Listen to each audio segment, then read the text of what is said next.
Você acha que conhece Deus? Já pesquisou sobre mistérios bíblicos, fatos surpreendentes sobre Deus, segredos ocultos da Bíblia e sente que entende tudo sobre quem Ele é? E se eu te dissesse que a verdade sobre Deus, desde a criação do universo até os mistérios mais profundos do Espírito, é tão vasta, tão insondável, que a humanidade, mesmo depois de milhares de anos de fé e teologia, só conseguiu arranhar a superfície desse mistério vivo? Hoje você vai atravessar camadas que muitos evitam tocar. Vai descobrir 8 fatos surpreendentes que tinham o poder de virar tudo o que você pensa sobre Deus do avesso, mexendo não apenas com suas crenças, mas com a forma como você respira. A fé caminha pela vida e encara o infinito.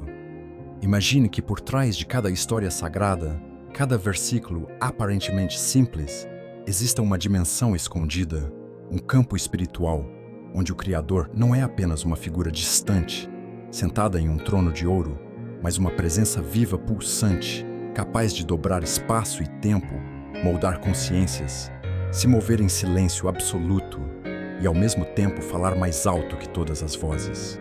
Você pode ter ouvido falar sobre onipotência, onisciência, eternidade, mas quantas vezes parou para pensar que essas palavras não são apenas atributos frios, mas portas abertas para um universo que desafia tudo o que julgamos conhecer? Talvez você tenha aprendido que Deus é imutável, fixo, intocável por nossas escolhas, mas e se o coração dele fosse tão relacional, tão compassivo, que fosse capaz de se inclinar, responder e até remodelar destinos inteiros quando o arrependimento verdadeiro surge? Se a Bíblia, tão manuseada por gerações, ainda escondesse códigos vivos de um Deus que respira através de cada letra, esperando que olhos famintos o encontrem nas entrelinhas, há quem carregue esse livro como peso, sem jamais perceber que nele habita uma energia invisível, uma ponte entre o físico e o espiritual, que não se limita a paredes de pedra nem a costumes herdados. O Espírito que pairava sobre as águas no princípio de tudo, ainda paira hoje sobre corações que ousam perguntar. Quando Gênesis descreve que a terra era sem forma e vazia, e havia trevas sobre a face do abismo, mas o Espírito de Deus se movia, ali já havia uma pista. Deus não é estático, Ele é movimento, sopro, fluxo. Salmo 90, verso 2. Sussurra que antes que os montes nascessem de eternidade, a eternidade Ele é Deus. Não foi, não será. Ele é que desafia cada relógio, cada cronômetro humano, cada tentativa de prender a eternidade em um punhado de datas. Se você chegou até aqui, é porque há algo em você que anseia por mais. Não um mais, que se mede em informações, mas em profundidade. Talvez sem perceber você tenha sentido essa presença quando ninguém mais via. Talvez tenha escutado o silêncio de Deus quando implorava por respostas sem notar que naquele vazio Ele falava na linguagem mais antiga do universo. Ou talvez, por trás de uma coincidência que salvou sua vida, tenha se manifestado esse campo quântico divino, esse Deus que age nas partículas invisíveis que unem tudo. A jornada que começa agora não é para os que se contentam com respostas prontas, é para quem tem coragem de encarar o mistério de frente, ainda que isso desestabilize certezas guardadas há anos. Você vai perceber que Deus não cabe em imagens esculpidas na mente, não cabe em molduras teológicas fechadas, não cabe em palavras ditas por homens. Ele se revela em detalhes que escapam ao entendimento, mas preenchem cada espaço vazio da alma. Você vai entender por que Isaías escreveu que ele anuncia o fim desde o princípio. Vai entender por que João, lá na primeira carta, disse que ele conhece tudo, antes mesmo que a palavra chegue à língua, e vai perceber que em meio ao silêncio, Ele ainda fala. Agora respire fundo, porque o último fato, quando chegar, vai mexer com sua alma de um jeito que talvez você não esteja pronto para suportar sozinho. Mas até lá, permita-se ser rasgado por essas verdades uma a uma, como quem abre um véu pesado para deixar entrar a luz, que sempre esteve ali. Enquanto isso, olhe para o céu que parece imóvel e pergunte-se: e se tudo o que vemos não for nem o começo, Se Deus não está preso ao espaço como ele age no tempo, é aí que o primeiro fato se ergue como um clarão na noite. Deus é uma realidade que a ciência ainda tenta decifrar. E quando as partículas quânticas começam a dançar diante de sua presença, o tempo como conhecemos deixa de existir. É assim que a superfície do invisível se rompe, nos levando direto para aquilo que nem olhos viram, nem ouvidos ouviram. Deus é uma realidade quântica. Quando tentamos imaginar Deus, quase sempre limitamos sua grandeza a formas que nosso entendimento alcança. Mas e se eu te dissesse que Deus, segundo a própria Escritura, é mais do que uma figura pairando além das nuvens? Ele é uma realidade quântica viva, uma energia espiritual que existe fora das fronteiras que a física ainda engatinha. Para compreender, pense em tudo que já ouviu sobre o universo, sobre partículas subatômicas, sobre campos invisíveis que sustentam tudo o que vemos. A revelação de Deus começa exatamente aí, naquilo que nossos olhos não conseguem captar, mas nossa fé pode sentir pulsando dentro de cada partícula. Olha-se ao seu redor.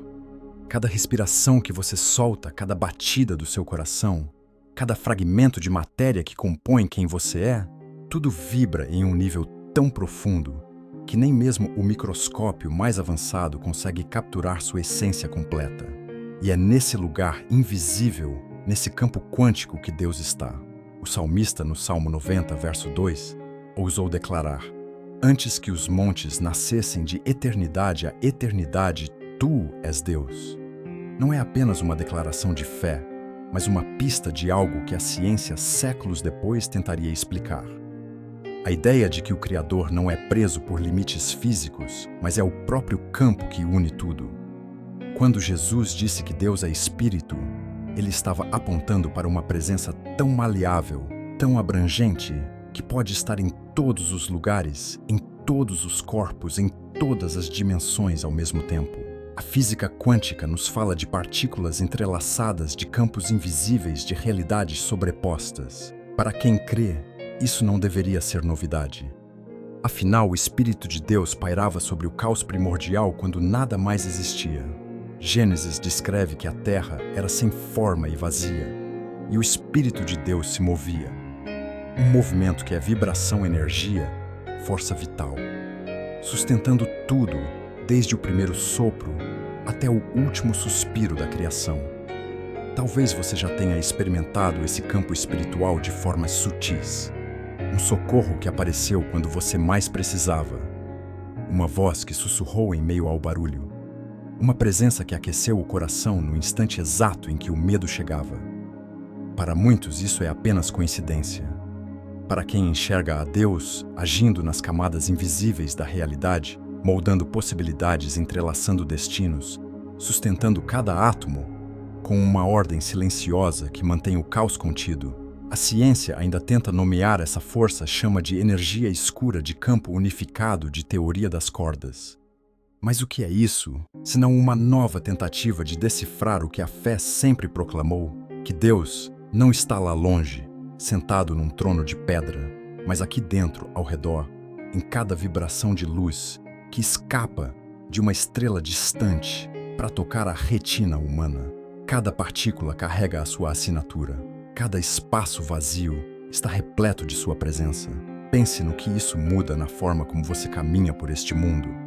Se Deus é o campo quântico invisível, então Ele está no detalhe que você ignora na partícula de ar que entra em seus pulmões, sem pedir permissão, na fagulha de esperança que insiste em brilhar quando tudo parece perdido. Não é mais apenas sobre orar para o céu distante, mas reconhecer que o céu habita as partículas ao seu redor. A eternidade pulsa nos fios de cabelo no vento que passa no silêncio que você tenta preencher com barulho. Quando o salmista declara que o Senhor conhece o nosso deitar e o nosso levantar, que Ele sonda o nosso pensamento de longe, não está falando de uma figura parada observando de cima, mas de uma presença que se mistura à própria estrutura do ser. Você não está apenas na palma da mão de Deus. Você existe dentro desse campo quântico divino, sustentado, energizado, protegido. É por isso que Davi disse no Salmo 139 que não há lugar onde possamos nos esconder de sua presença. Se subirmos aos céus, lá Ele está. Se descermos ao mais profundo abismo, lá Ele também está. A Bíblia nunca precisou da linguagem científica para explicar o que já era óbvio para quem tem olhos espirituais. Mas hoje, quando a física aponta para a existência de dimensões múltiplas, partículas fantasmas, energia que vibra mesmo quando nada parece acontecer, é como se o mundo moderno fosse forçado a admitir que há uma presença mais profunda do que se pode medir. Um Deus que é real, não apenas porque o vemos, mas porque somos sustentados por Ele em um nível que vai muito além do toque. Agora, enquanto você respira, perceba: não existe lugar, não existe instante, não existe partícula que escape desse campo quântico divino. Você é atravessado por essa realidade todos os dias, mas poucos param para senti-la de verdade. Talvez seja por isso que tantos caminham vazios mesmo carregando o nome de Deus nos lábios, porque aprenderam a ver o Criador como alguém distante, em vez de percebê-lo no espaço microscópico que existe entre um pensamento e outro. E se tudo isso for verdade, então surge uma pergunta ainda maior. Se Deus transcende o espaço como Ele lida com o tempo, o que é o passado, o presente e o futuro para quem existe fora de toda a fronteira física? Talvez na próxima respiração, você comece a perceber que para Ele, o tempo não é uma prisão, mas uma estrada que já foi completamente trilhada. E é aí que o segundo fato se ergue como um portal para outra dimensão. Deus é mais velho que o tempo mais antigo, que a história mais presente, do que o ar que envolve sua vida agora. Deus é maior do que o tempo. Tente imaginar um instante em que não existia ontem nem amanhã, nenhuma estação para marcar o ciclo da vida, nenhum relógio para contar as horas, nenhum nascer ou pôr do sol para separar o dia da noite. Antes que qualquer ponteiro fosse inventado, antes mesmo que a luz fosse ordenada a existir, Deus já era. Não havia cronologia, não havia calendário, só a eternidade respirando no peito do Criador. Para nós, o tempo é um tirano silencioso, empurrando os segundos para longe de nossas mãos, obrigando cada um de nós a correr atrás de prazos, de sonhos, de promessas. Mas para Deus, o tempo não é um rio que corre sem volta. É uma planície aberta, um território que Ele pisa com absoluta liberdade. Isaías escreveu que Ele anuncia o fim desde o princípio e desde a antiguidade, as coisas que ainda não sucederam. Para Ele, passado, presente e futuro são uma única tapeçaria entrelaçada com fios que nenhum de nós consegue ver de uma só vez. É como se estivéssemos dentro de um corredor estreito, enxergando só a parede à nossa frente, enquanto Deus observa tudo do alto, vendo cada detalhe escondido atrás de cada porta fechada. O tempo não o limita, o tempo não o envelhece, o tempo não o surpreende. Ele domina o tempo, porque Ele é o tempo, e ainda assim existe fora dele. Já parou para pensar o que isso muda na sua forma de viver? Se para nós o tempo é peso, para Ele é testemunho. Cada lágrima que já caiu, cada palavra que nunca foi dita, cada oração sussurrada no escuro, tudo já foi visto, ouvido e guardado no cofre eterno da sua memória. Nada se perde, nenhuma dor é ignorada, nenhum riso é desperdiçado. Tudo existe no mesmo sopro diante do trono que não se desgasta, porque de eternidade a eternidade Ele permanece Deus, como o salmista declarou no Salmo 90. Imagine sua vida como um filme, uma história escrita com começo, meio e fim. Agora imagine que o autor não está sentado numa poltrona distante assistindo, mas dentro da própria história, moldando cada cena com amor, mesmo sabendo de cada falha, cada desvio, cada volta que você daria para chegar onde precisava estar. Para Ele, cada segundo já é conhecido, mas isso não significa que suas escolhas sejam irrelevantes. Pelo contrário, é exatamente porque Ele vê tudo que Ele também age em resposta a cada escolha, cada arrependimento, cada clamor. Lembre-se de quando Moisés escreveu sobre o Deus que estava antes dos montes, antes de tudo se firmar. Ele estava lá quando o tempo ainda era um projeto não revelado. Quando a terra girou pela primeira vez, Quando o homem abriu os olhos para contar o nascer do sol, Deus já era infinitamente anterior a tudo. E enquanto o homem se esforça para entender segundos, minutos, horas, o Criador caminha livremente sobre a linha do tempo, enxergando todos os capítulos de uma só vez. Nada escapa, nada é surpresa, nada se perde.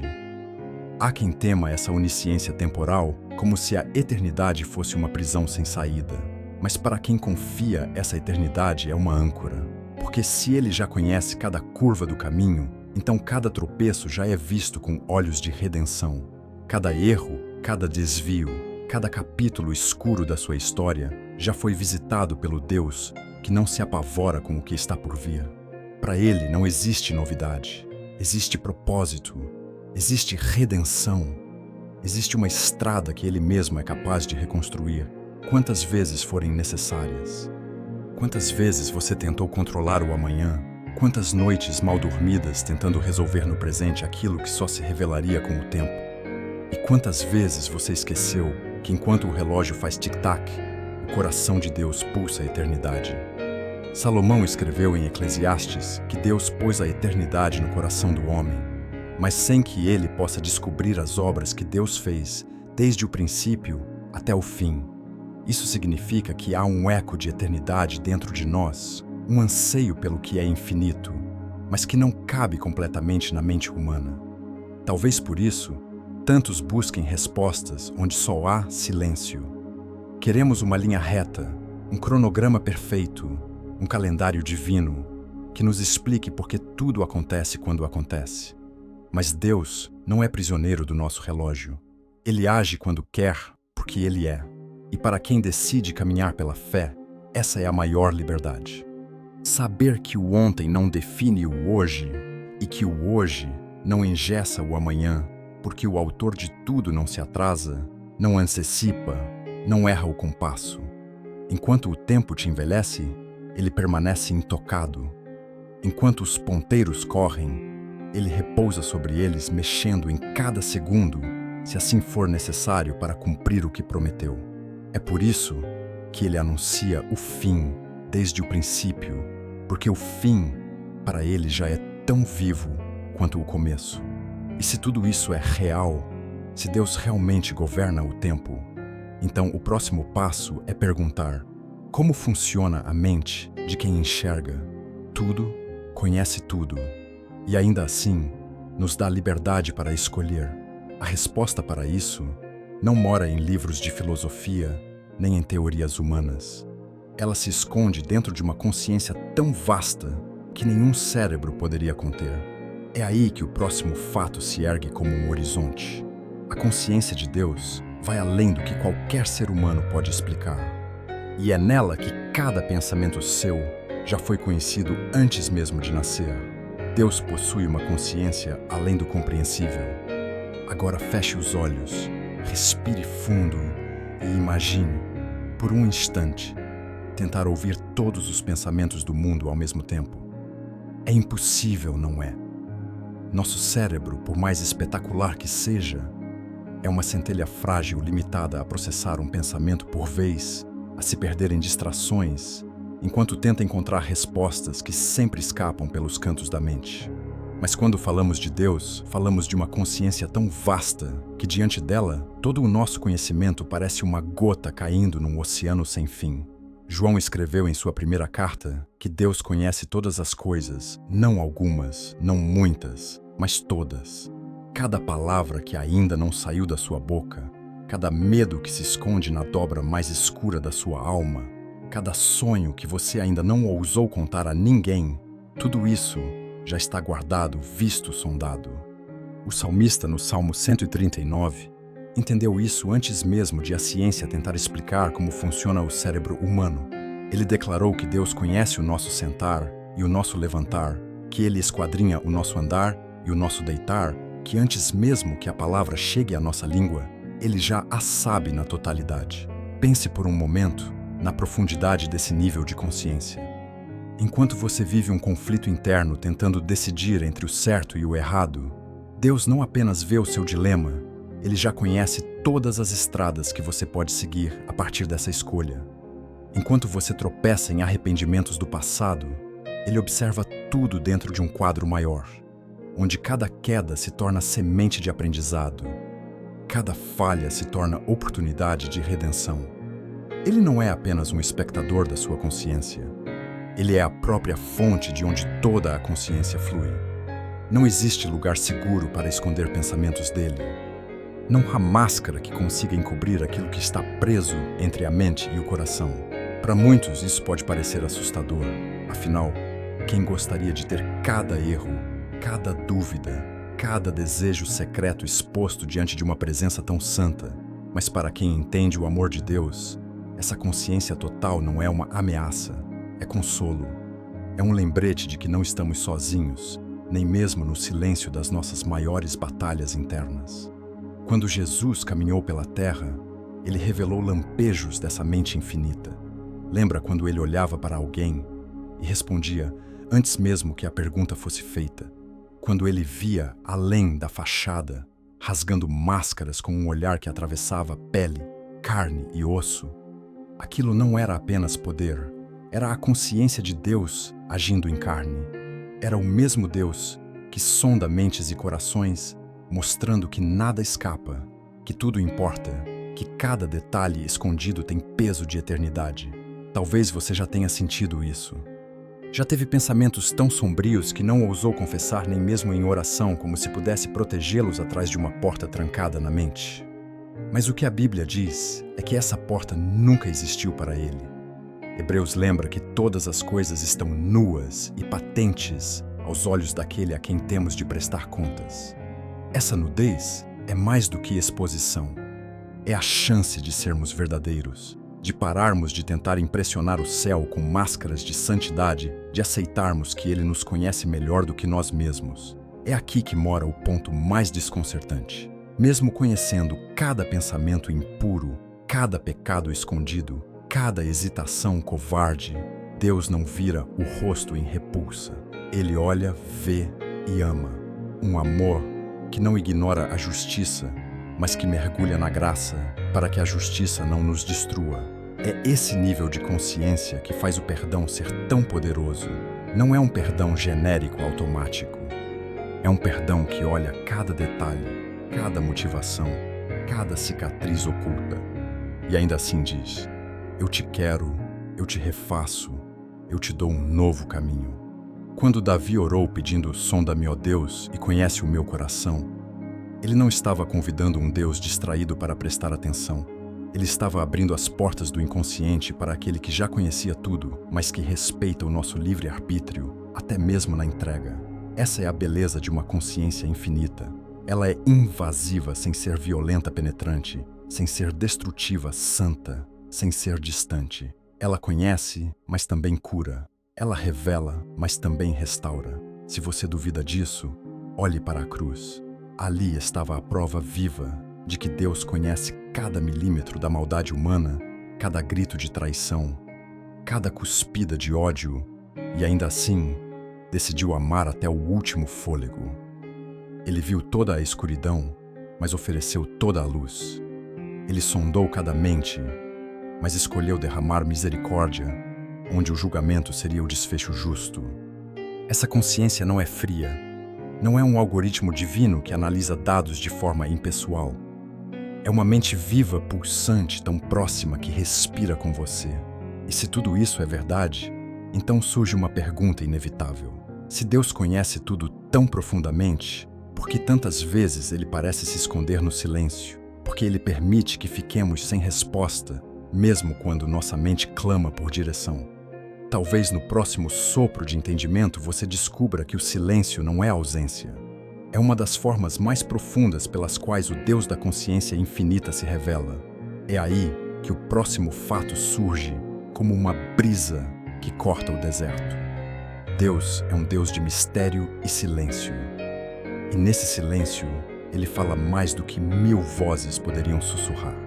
Deus é um Deus de mistério e silêncio. Há momentos na caminhada de quem busca conhecer a Deus em que todas as palavras parecem desaparecer no vento. É como se depois de uma sequência de revelações, a voz, que antes sussurrava tão claro de repente se calasse e o céu se fechasse em um silêncio denso.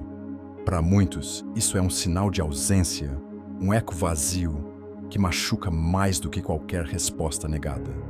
Mas o silêncio de Deus não é ausência. O silêncio de Deus é uma linguagem tão antiga quanto o primeiro sopro que deu forma ao pó. É ali na pausa que nenhuma música pode preencher que ele se revela de forma mais profunda. O profeta Abacuque declarou que o Senhor está no seu santo templo. Cale-se diante dele toda a terra. Não é uma ordem de medo, mas um convite a uma reverência tão íntima que até as palavras humanas se tornam barulho desnecessário. No deserto onde o povo de Israel vagou, Deus se manifestou em trovões e fogo, mas foi também na brisa suave que Elias o encontrou. O contraste é um lembrete. O Deus que rasga céus com sua voz é o mesmo que escolhe sussurrar quando tudo o que você quer é um grito. Há quem procure Deus em vozes altas, multidões, palcos iluminados. Mas quem já aprendeu a caminhar em profundidade sabe que ele se esconde no vazio. O silêncio de Deus não é punição, é refinamento. É como um escultor que trabalha no detalhe raspando as arestas que não servem, até que o que fica seja a essência do que sempre deveria ser. Nesse silêncio, cada grito interno é ouvido, cada lágrima é recolhida, e ainda que não haja resposta imediata à presença, Jesus experimentou esse silêncio na cruz quando exclamou: Deus meu, por que me desamparaste? Ali o silêncio mais pesado da história se tornou a ponte mais poderosa entre o céu e a terra. Foi no silêncio da pedra que fechava o túmulo que a maior resposta foi dada. A vida ressurgindo onde parecia haver apenas fim. É como se Deus repetisse geração após geração que há perguntas que só se resolvem quando aprendemos a aquietar a alma. Você já reparou que os momentos de maior revelação na Bíblia não aconteceram no barulho das praças, mas na solidão dos montes, nos vales silenciosos, em cavernas úmidas, onde homens e mulheres se quebravam diante daquele que via tudo? Quando Moisés subiu ao Sinai, o povo ficou embaixo confuso, barulhento, ansioso. Mas no topo, envolto em nuvens densas e trovões, ele se fez amigo de Deus em um silêncio que queimava como fogo. E quando Elias fugiu para o deserto, não foi no terremoto, nem no fogo, nem no vento forte que Deus se mostrou, mas numa brisa suave, quase imperceptível, mas tão poderosa que devolveu propósito a um profeta cansado. Talvez seja por isso que Jesus nos ensinou a entrar no quarto, fechar a porta e orar em secreto. Ali no escuro, quando não há plateia nem distração, o silêncio se torna a moldura perfeita para ouvir o que não se pode ouvir quando a alma grita demais. É nesse vazio que o Espírito Santo sussurra direções que nenhuma multidão pode oferecer. É ali que a fé amadurece, não alimentada por sinais visíveis, mas sustentada pela certeza de que mesmo quando Deus se cala, Ele ainda age. Esse mistério do silêncio é um convite perigoso para quem prefere respostas rápidas. É preciso coragem para sentar no escuro e confiar que a ausência de barulho é, na verdade, a presença mais densa que existe. O salmista entendeu isso quando escreveu: Aquietai-vos e sabei que eu sou Deus. O verbo não é ouvir, não é falar, é aquietar. Parar de forçar portas, parar de inventar barulhos para preencher o medo do vazio, porque é no silêncio que a palavra viva encontra espaço para ecoar. E se esse silêncio for, na verdade, um sinal de intimidade, quem confia aprende a não exigir explicações a todo instante, aprende a perceber Deus na respiração, na pausa entre uma frase e outra, na espera que destrói a pressa da alma. É aí que o relacionamento deixa de ser uma lista de pedidos e se torna uma dança sagrada, onde o Criador e a criatura se encontram num lugar onde o barulho não tem mais poder. Quando o silêncio parece duro demais, lembre-se, não é ausência de Deus, mas presença dele, de um jeito que desafia a nossa necessidade de controle. É nesse silêncio que a fé é purificada, que a mente é reordenada, que o coração aprende a se render. E quando finalmente ele fala, é como um trovão que nasce de um sussurro, mudando tudo de dentro para fora. Mas se até o silêncio de Deus tem propósito, Então surge uma pergunta que muitos temem fazer. Por que em tudo o que ele criou, há tanto que ainda não entendemos? O que existe por trás desse universo visível, que se dobra e se mola, guardando segredos que desafiam a ciência, a fé ou o coração humano? É aí que o próximo fato se revela como uma chave escondida nas dobras do tempo. Deus tem um propósito oculto na criação, um enredo que ainda se desenrola bem diante de nossos olhos, mesmo quando tudo parece silencioso demais para ser entendido. O propósito oculto da criação. Antes de continuarmos, se este conteúdo tem abençoado sua vida curta, comente e compartilhe. Se inscreva no canal e, se quiser abençoar o canal, clique no botão Valeu e deixe uma oferta de qualquer valor ou se torne membro. Assim continuamos investindo em pesquisa e melhorias para abençoar ainda mais a sua vida. Continuando, nada que Deus criou foi lançado ao caos por acaso. Nenhuma partícula flutua sem destino. Nenhum fio de vida escapa de um plano que segue pulsando, mesmo quando tudo parece aleatório. Paulo, escrevendo aos Efésios, chamou isso de o mistério da sua vontade, um propósito que ele estabeleceu em Cristo para administrar a plenitude dos tempos, reunindo todas as coisas, tanto as do céu como as da terra. Se Deus é o autor do princípio, ele também é o zelador dos detalhes. E cada detalhe carrega uma semente de propósito, ainda que à primeira vista pareça insignificante. Quando os céus foram estendidos como um manto e as estrelas foram lançadas como joias na escuridão, não era apenas estética. Cada ponto de luz, cada sombra projetada, cada sopro de vento foi planejado para ensinar algo sobre quem ele é.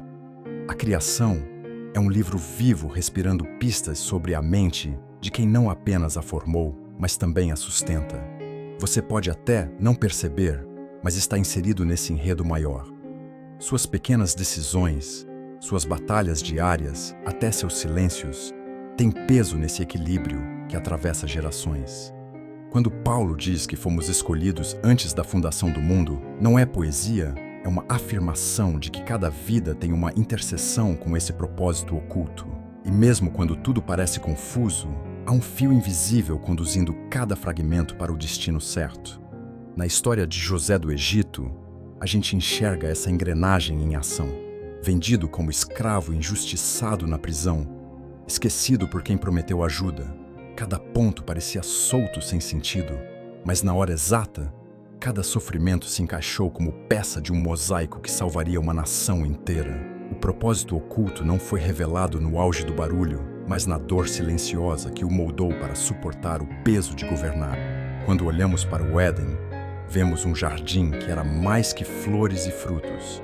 Era um ensaio da comunhão perfeita entre o Criador e o homem. Quando Adão e Eva se esconderam, o plano não foi cancelado, apenas redirecionado.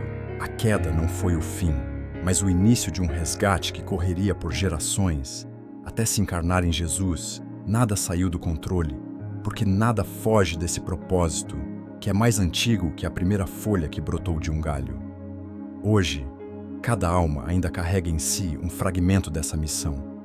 Efésios diz que fomos criados em Cristo para boas obras, as quais Deus de antemão preparou para que andássemos nelas. Não são tarefas soltas ou missões aleatórias, são pequenos traços de um desenho maior, onde cada ação obedece a uma sinfonia invisível. É por isso que mesmo uma decisão simples pode mudar destinos. O que para nós é detalhe, para ele é chave. Os profetas sabiam disso. Quando Isaías viu o Senhor exaltado em glória, cercado de serafins, entendeu que a glória não é só para ser contemplada, mas para transformar quem contempla. Ezequiel, diante das rodas, dentro de rodas, engrenagens vivas, compreendeu que tudo se move segundo uma ordem que ninguém pode deter. O Apocalipse mostra que, no fim, todas as coisas visíveis e invisíveis se curvarão diante do Cordeiro, porque tudo existe para ele e por meio dele. Mas quem tenta decifrar esse propósito apenas com lógica humana, esbarra em muros de mistério. O homem natural quer que tudo seja rápido, lógico, previsível, mas Deus não deve satisfações. Ele revela o que precisamos para confiar, esconde o que precisamos para amadurecer. Paulo disse aos Coríntios que agora vemos como por espelho em enigma, mas um dia veremos face a face. Enquanto isso, o propósito oculto não é um segredo para nos manter ignorantes, mas um convite para sermos participantes ativos de algo muito maior do que nossa rotina limitada pode conter. Talvez por isso, tanta gente se frustre tentando prever cada passo de Deus, exigindo respostas imediatas. Mas a beleza do propósito é que ele vai além da nossa pressa. Enquanto reclamamos de portas fechadas, ele trabalha em corredores que nem sequer sabemos que existem. Enquanto lutamos para entender o porquê, ele escreve para quê em páginas que só serão abertas no momento certo. E quando nos damos conta de que fazemos parte desse enredo, até o que hoje parece desperdício se torna semente. Cada lágrima se mistura ao solo fértil do invisível, e cada silêncio aparente carrega um sussurro de eternidade. Nada escapa, nada é jogado fora. Tudo de um jeito ou de outro se curva ao propósito que ele mesmo chamou de mistério. Não porque seja impossível de entender, mas porque é grande demais para caber inteiro dentro de nós. Se é assim, surge uma outra pergunta. Por que ele não limita sua revelação a formas que a nossa mente compreenda? Por quê? Em vez de símbolos fogo-vento, ele não se apresenta sempre como uma figura única, previsível, facilmente contida em uma imagem. É aí que o próximo fato se ergue com força para romper qualquer limite que tentemos impor. Deus pode se manifestar em formas que escapam completamente da nossa compreensão humana. E quando ele se revela de maneiras tão inesperadas, não é para confundir, é para lembrar que ele não cabe em molduras. Deus se manifesta em formas não humanas. Desde o início, o Criador se apresentou de modos que quebram qualquer tentativa de reduzi-lo a uma imagem domesticada. O próprio Êxodo conta que quando Moisés se aproximou da sarça ardente, o fogo consumia a planta sem destruí-la. Uma manifestação viva e indomável, que queimava além das leis naturais, mas não se rendia a nenhuma forma que o homem pudesse controlar. A Bíblia inteira carrega pistas de que o Deus invisível escolhe quando quer se revelar em símbolos, fenômenos e presenças que fogem da imaginação.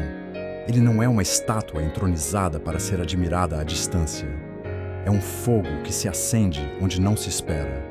Uma nuvem espessa que guia um povo pelo deserto. Uma brisa suave que embala a alma cansada quando o barulho cessa. Tudo isso aponta para uma verdade difícil de aceitar. Deus não é limitado pela forma humana, embora tenha se manifestado em carne através de Cristo. Mas mesmo assim, ele não se restringe a uma única forma. Lembra quando na visão de Isaías, o profeta viu o Senhor assentado em um alto e sublime trono, e as abas de suas vestes enchiam o templo. Serafins voavam declarando sua santidade, mas nenhuma descrição ali é literal. Nenhuma tentativa de moldar a forma de Deus em linhas fixas. É poesia, é revelação simbólica. É o jeito do Eterno dizer, eu sou mais do que qualquer imagem. Assim foi também quando o Espírito de Deus pairava sobre a face das águas em Gênesis, uma presença viva, pulsante, não humana, mas tão real que deu forma ao que era vazio. A verdade é que o homem sempre tentou capturar Deus em imagens, transformar o invisível em algo que pudesse ser visto, segurado, controlado. Mas toda vez que isso acontece, a Bíblia denuncia a tentativa como idolatria. O bezerro de ouro erguido no deserto não era apenas uma escultura, era uma tentativa de moldar Deus em uma forma previsível. E Deus, em sua santidade, não tolera ser reduzido a um objeto de culto moldado por mãos humanas. Quando Elias, o profeta abatido, fugiu para o Monte Horeb, Deus se manifestou em sinais que bagunçaram sua expectativa. Um vento forte que fendia montanhas, um terremoto que sacudia o chão, fogo que queimava a rocha, mas Deus não estava ali. Ele veio na voz mansa, num sussurro, não porque ele precisasse de um corpo, mas porque ele é Espírito. Espírito se revela de modos que escapam a qualquer contenção. Cada manifestação não humana na Escritura carrega um lembrete. Deus é soberano sobre a criação, porque ele não é criatura. Ele usa elementos para comunicar sua presença, mas nunca se limita a eles. Quando o Espírito desceu, como uma pomba no batismo de Jesus, não era uma pomba literal, mas a forma que expressava a suavidade, a pureza, a paz que acompanhava aquele instante único. Era um sinal, não uma gaiola para aprisionar quem ele é. Em Apocalipse, João, descreve visões que seriam consideradas absurdas. Para qualquer mente literalista, seres viventes, cobertos de olhos trovões relâmpagos que saem do trono. Tudo isso é linguagem para algo que não pode ser traduzido em escultura. É um lembrete de que a tentativa de conter Deus em formas tangíveis é o atalho mais rápido para perdermos o essencial. O eterno não cabe em nossos limites. Há quem busque sinais, aparições, figuras que confirmem a fé, quando, na verdade, o convite de Deus é para perceber suas manifestações diárias em detalhes muito mais sutis. Às vezes, ele se apresenta como fogo que aquece a fé enfraquecida, às vezes como o vento que renova a alma sufocada, em outras como luz que rasga a noite escura do entendimento. Cada forma carrega o mesmo DNA, a santidade do invisível que se aproxima do homem, não para ser controlado, mas para despertar reverência. Na sarça ardente, Moisés recebeu uma ordem clara: tira as sandálias dos pés, porque o lugar onde pisas é santo. Era Deus dizendo: não se aproxime como se isso fosse comum. Cada vez que ele se manifesta de forma não humana, ele desmonta a nossa familiaridade, obriga o coração a entender que o sagrado é maior do que qualquer doutrina engessada. Ele é chama, vento, nuvem, luz, e ainda assim, mais do que tudo isso junto. Quando tentamos encaixar Deus em um rosto previsível, perdemos o privilégio de caminhar com Ele em mistério, porque cada nova forma revela um traço inédito do seu caráter. E se Ele se mostra como fogo, é porque quer purificar. Se aparece como luz, é para expor trevas.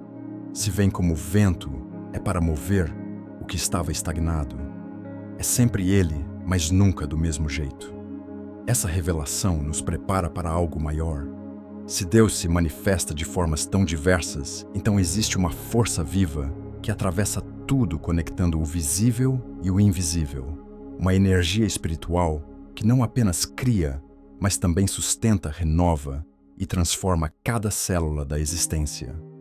É aí que o próximo fato começa a se erguer como um rio subterrâneo que brota à superfície. Deus interage com o mundo não apenas por símbolos, mas através de uma energia espiritual que flui por toda parte, mantendo a criação viva, em cada sopro, em cada batida do coração. Deus interage com o mundo através de energia espiritual. Há algo na criação que vibra silenciosamente entre o que podemos ver e o que jamais seremos capazes de medir com instrumentos humanos. É como se existisse uma frequência secreta, uma pulsação, que percorre toda a forma de vida, sustentando o que os olhos não percebem, mas a alma, num lampejo de lucidez, sabe reconhecer. Desde o primeiro versículo de Gênesis, a Bíblia deixa claro que o Espírito de Deus pairava sobre as águas quando tudo era forme e vazio. Não era apenas uma presença contemplativa, era uma força viva, uma energia espiritual que começava a organizar o caos. Para quem olha a Bíblia apenas como história, isso pode parecer simbólico, mas para quem já sentiu o peso suave dessa energia, não há metáfora que baste. É real. É a respiração invisível que se espalha em cada folha que se abre ao sol, em cada gota de orvalho, que escorre um galho em cada batida do coração, que insiste em viver, mesmo quando tudo ao redor parece dizer o contrário. Quando Jó, esmagado por perguntas que não encontravam resposta, contemplou a grandeza de Deus, ele confessou: o Espírito de Deus me fez, e o sopro do Todo-Poderoso me dá vida. Essa força não é um conceito esotérico, não é um artifício para embelezar discursos. É uma realidade que a própria ciência, ainda que timidamente, começa a farejar, quando fala de energia, que não se destrói, apenas se transforma.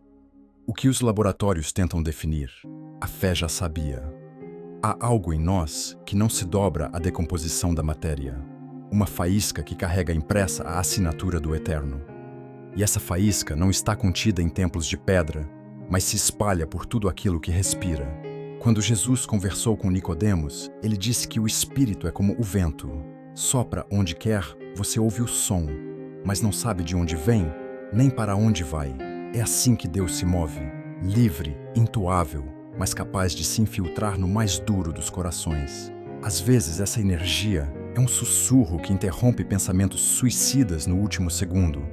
Outras vezes, é a paz que chega quando não há mais força nem para clamar. É o Espírito pairando sobre águas revoltas, separando luz das trevas dentro de nós. Paulo, em sua carta aos Coríntios, disse que ninguém pode conhecer as coisas profundas de Deus, a não ser pelo Espírito de Deus. Essa energia espiritual não é uma entidade difusa, mas o próprio Deus, se derramando, tocando, inspirando, renovando. É a ponte que liga o céu ao pó, o invisível ao tangível, a santidade ao que foi manchado. É essa força que faz o milagre acontecer no lugar onde todos diziam não haver mais vida. Olhe para Ezequiel, levado em espírito a um vale de ossos secos. O profeta podia pregar palavras, mas só o sopro de Deus, aquela energia que carrega vida, poderia fazer os ossos se unirem à carne e se recompor, e um exército inteiro se levantar do pó. Assim é a obra do Espírito, uma força que cria o que ninguém imaginava possível, uma brisa que invade sepulcros interiores, quebrando cadeias, abrindo caminhos onde antes só havia poeira. Essa interação constante entre Deus e o mundo não se limita a momentos de êxtase espiritual. Ela está entranhada na rotina, está no perdão que parece impossível, até que uma graça inexplicável quebra o orgulho. Está no abraço que não cura a ferida, mas cicatriza a alma. Está na força para recomeçar quando não há mais recursos, mas de repente um caminho se abre. Tudo isso não é acaso, é a energia espiritual de um Deus que escolhe habitar entre nós. Jesus prometeu que o Consolador viria para nos guiar a toda a verdade. Esse Consolador não é uma sombra, mas uma corrente de vida que flui no interior de quem se permite ser templo vivo. Paulo disse que o mesmo Espírito que ressuscitou Cristo dentre os mortos habita em nós. Isso muda tudo. Significa que cada passo é permeado de possibilidade. Cada deserto pode se tornar um jardim quando essa energia toca o chão seco. E se mesmo assim alguém duvida, basta observar a criação. A natureza respira esse mover. O salmista declarou que o Espírito de Deus renova a face da terra. É por isso que depois do fogo, a floresta brota de novo. É por isso que o inverno não é sentença de morte, mas preparo para a primavera. Assim como o vento varre as folhas velhas, o Espírito varre a poeira do coração, gerando vida nova, onde todos já haviam desistido. Mas há um detalhe que poucos percebem. Essa força não se esgota, não se esconde em altares inatingíveis, não pertence a uma casta privilegiada. Ela se move por graça, e graça não se compra. O mesmo sopro que pairava sobre o abismo paira hoje sobre qualquer um que tenha coragem de abrir espaço para o invisível. Para quem não tem medo de queimar certezas antigas, o Espírito é fogo. Para quem está exausto, ele é água viva. Para quem está preso, ele é vento que destranca cadeias. E se tudo isso é real, se Deus interage através de uma energia viva que renova o mundo a cada respiração, então surge uma última faísca de pergunta que arde no fundo da alma. Se ele é tão dinâmico, tão pulsante, tão presente em cada detalhe, será que Deus permanece o mesmo sempre? Ou será que há algo nele que se move, se adapta, se molda, quando encontra um coração disposto? É aí que o próximo fato se ergue como uma porta entreaberta para uma revelação que poucos têm coragem de encarar.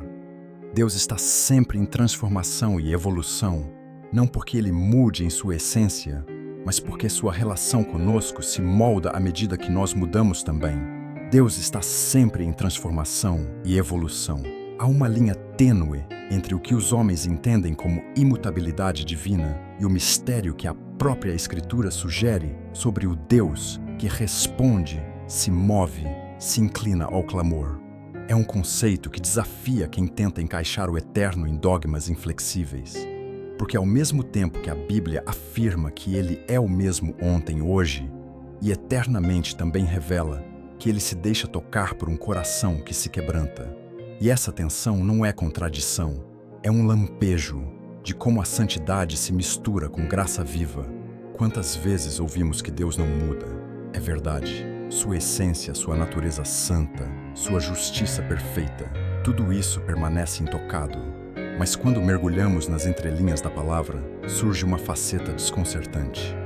O Deus soberano imenso escolhe interagir de forma tão relacional que parece até mudar de ideia. Jeremias escreveu que se uma nação contra a qual Deus havia proferido juízo se arrepender de sua maldade, ele se arrependerá do mal que pensava fazer. É um Deus que se adapta não por inconstância, mas por misericórdia. Esse mudar de ideia não é como o nosso carregado de incerteza. É movimento compassivo. É justiça que se molda em graça quando encontra arrependimento genuíno. Jonas descobriu isso quando pregou a Nínive. Sua mensagem era clara destruição iminente, mas a cidade se vestiu de pano de saco, jejuou, chorou, e Deus viu. Não ignorou, não endureceu o decreto como uma máquina indiferente. Ele mudou o curso. Jonas, irritado, não entendeu. Mas Deus estava ensinando algo maior. Sua vontade é mais viva que qualquer sentença. Em toda a Escritura vemos pistas desse coração que se inclina. Abraão intercedeu por Sodoma. Moisés rogou pelo povo infiel.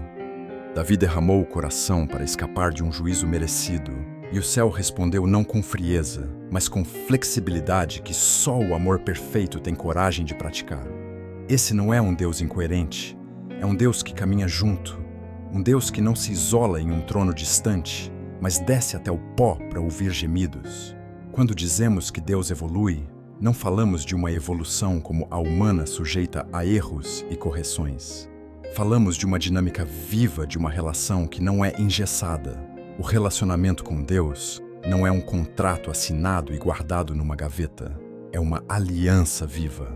Respira, reage. Foi por isso que ele escolheu habitar entre nós em Cristo, encarnando-se, misturando-se com a poeira de quem precisava de um toque, para entender que o amor não é uma teoria suspensa. Talvez seja por isso que tantos se perdem tentando encaixar Deus em sistemas rígidos. É confortável pensar num Deus que opera como máquina previsível sem surpresas, mas não é assim que a Bíblia o revela. Quando ele chamou Israel de sua esposa, estava mostrando que a relação é relacional, não mecânica. Um casamento se constrói na entrega, na mudança, no perdão renovado a cada tropeço. E se o povo quebrava a aliança, ele ainda assim buscava restaurar, costurando a fidelidade onde tudo parecia irremediavelmente rasgado. O profeta Oséias experimentou isso na carne, quando Deus pediu que amasse uma mulher infiel, como símbolo de um Deus que não fecha a porta, mesmo quando o amor é traído. Esse não é um Deus de pedra, é um Deus que sangra, que sente, que escolhe se aproximar de uma humanidade inconstante, sem jamais perder sua essência justa. E aí está o mistério. A essência não muda, mas o relacionamento é vivo, moldado pelo encontro entre santidade e fragilidade. Essa perspectiva quebra a rigidez de uma fé baseada apenas em fórmulas. Abre espaço para uma caminhada de intimidade real, onde cada arrependimento abre uma nova rota, cada clamor sincero move o céu. Ele não é indiferente à nossa mudança. Não é um juiz frio, mas um pai que observa até o mais tímido esboço de transformação interior. E quando percebe que há sinceridade, ele não hesita em redesenhar trajetórias. Quem compreende isso não teme mais o silêncio nem as reviravoltas da vida. Entende que enquanto caminha, está sendo moldado, mas também moldando a história ao seu redor. Não é uma marionete de um destino rígido, mas coautor de capítulos que Deus escreve em parceria com quem tem coragem de obedecer. É uma dança sagrada entre o imutável e o adaptável, entre a rocha eterna e o sopro que se move onde quer. E isso faz com que a fé deixe de ser uma coleção de respostas prontas para se tornar uma jornada viva. Porque se o Deus que governa tudo se relaciona assim, então cada suspiro importa, cada decisão reverbera na eternidade, cada coração rasgado diante dele é solo fértil para que algo novo brote. É assim que ele mostra na prática que não se limita ao que já foi. Ele respira junto, caminha junto, se deixa encontrar de novas maneiras. E se até aqui cada fato revelou fragmentos desse Deus que desafia todas as caixinhas, talvez a maior pergunta que fica seja: o que você vai fazer com tudo isso?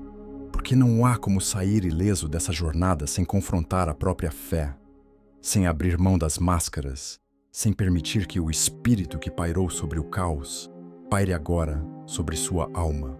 Quem ousa olhar de frente para esse Deus em constante movimento relacional, descobre que o maior milagre não é entender tudo, mas estar disposto a caminhar com Ele, onde quer que Ele se revele, na forma que Ele escolher, fogo, vento, silêncio ou luz, até o fim dos tempos, onde todo mistério encontrará repouso na eternidade em tudo o que atravessamos juntos até aqui. Entre cada linha que desvendou mistérios, segredos e verdades profundas, há um ponto em que todas as palavras se curvam em reverência. Deus permanece infinitamente maior do que tudo que podemos compreender. Ele é o Deus que sustenta cada partícula quântica que governa o tempo, com um sopro que conhece pensamentos antes que sejam formulados. É o Deus que se esconde em silêncios para revelar segredos na quietude que escreve propósitos eternos no ventre da criação, que se manifesta em fogo, vento, nuvem, luz, porque não cabe em forma alguma, mas faz morada dentro de corações frágeis. Como não se maravilhar com um Deus assim? Como não estremecer diante de uma presença tão pura, tão intocável, tão poderosa, mas ao mesmo tempo tão próxima?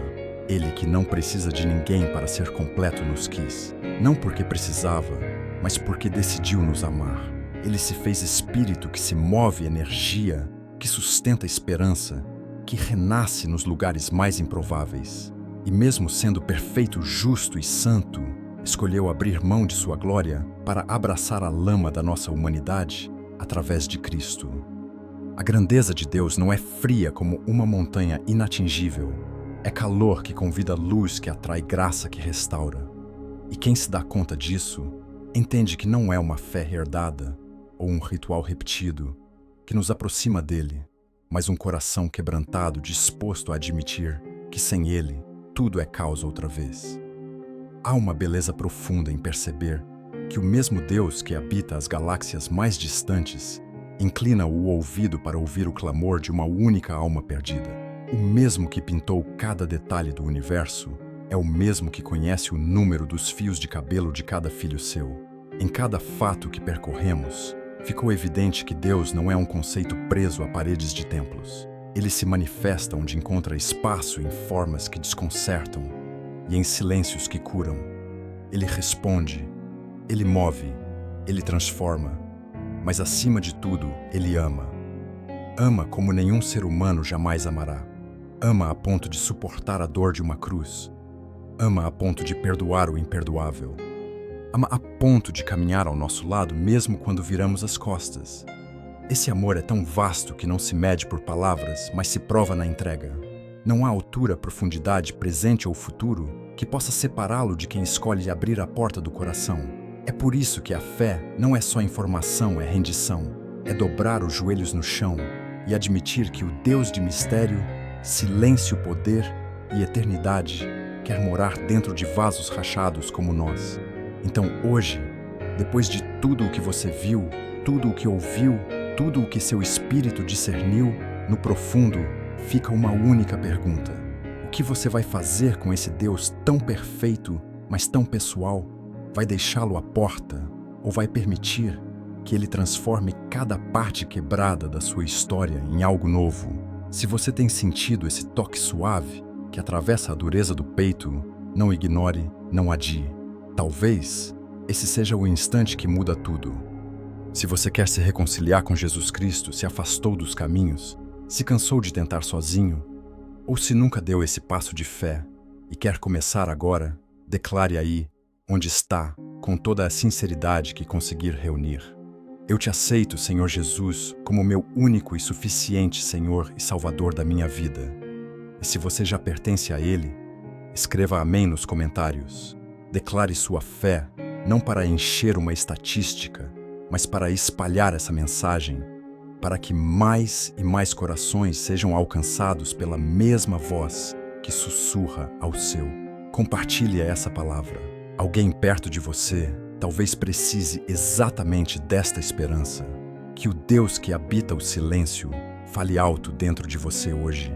Que o Deus que governa as estrelas guie passo seu. Que o Deus que muda decretos reescreva sua história. E que até o dia em que todo o mistério se revelar diante dele, você viva na certeza de que nada, absolutamente nada, é capaz de separá-lo desse amor. Até a próxima.